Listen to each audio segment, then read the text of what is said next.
келген аппарат биохимический анализдерде автомат. Мурун биз болсо ручной колго анализ койсок, азыр бул автомат келди. Мисалы мурун ар бир кишинин анализин ручной бирден койсок, азыр болсо мисалы 20 кишиники келсе, 20 кишиникин бир коет экенбиз дагы баарына. Бияка 20 кишиникин бир коюп, ал 20 кишиники жарым сааттын ичинде чыгат экен. Эми өзгөчөлүгү ушул. Мурунку эски биохимический кол автомат болчу, аны ручной кол менен иштечүбүз. Азыр болсо бул автомат. Өзгөчөлүгү ушул, бизге жеңилдетилген ушул болду. Бизде өзүнүн медтехниги келди, келип бизге бир күн окутуп, анализдерди коюп, үйрөтүп анан кетти. Мындан канча 10 жыл мурунку аппарат болчу, аны менен азыр эч ким деле иштебей калган экен. Биздики бузулуп калганда Бишкекке чейин, Нарынга чейин медтехниктерге запчас иштетсек, мындай запчас жок.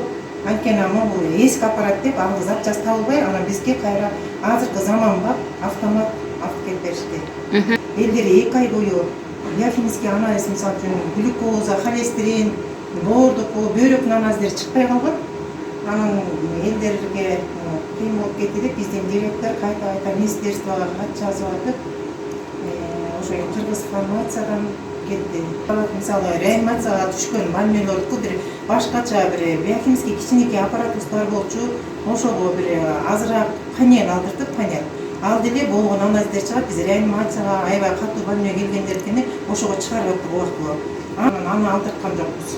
Анткени аны мисалы кээ бир бирөө эле сахар эле текшерип, глюкоза эле текшерип калса, ал тигил аппаратыбыз болсо 13 параметр болгон анализди чыгарып коет да.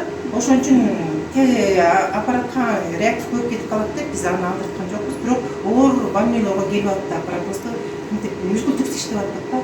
Болгону жанагы глюкоза күнүмдүк эмелер токтоп турду.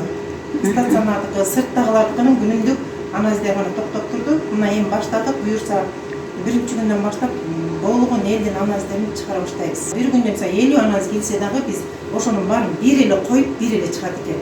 Бүт баарын компьютер башкарат экен. Компьютерден биз башкарып, бияктан кетирсек, анан бияк аппарат өзү чыгарат экен. Мурункудай колго жазбайт экенбиз. Принтерден бир кагазы менен кошо чыгат экен. Бияка биз компьютерге эле баарын берет экенбиз. Мисалы үчүн бир больнойдон глюкоза, холестерин келсе, глюкоза, холестерин десек, бияк глюкоза, холестерин берет экен. А бир больнойдон 5 анализ, 10 анализ келсе, ошондой эле чыгарабыз. Бирок бүт баары кагаздан чыгат. Мурункудай биз келген направлениеге мурун ручной тиги аппараттан карап анан ручной жазчубуз да, бүтчү. Азыр результаты бүт эле өзү кагаздан, компьютерден, принтерден чыгып калат экен. Аны эми элдер дагы ойлобосун деп атабыз да, бир жарым саат эле чыгат экен, анан биз жарым саат эле алат экенбиз дебей. Ал жарым сааттан чыккандан кийин анын баарын биз регистрация кылабыз, журналга кайра ошо эменин пациенттин анализдерин баарын биз базага түшүрөбүз. Ошентип эле баары кайда түштөн кийинки убакытка келип калат экен. Бирге баардык анализдин баары бир моментте чыгып калганы жакшы болуп калды да. Биз мисалы үчүн мурунку эски аппаратта глюкозаны чыгарыш үчүн термостатка 5 мүнөт коюп, кайра алып келип, кайра реактив коюп, кайра алып барып, ушинтип ручной иштеп жүрчүбүз да, бир кишиникин глюкозаларынчы. Азыр болсо баарын эле салат экенбиз дагы, компьютер менен башкарат экенбиз, компьютерге жазып.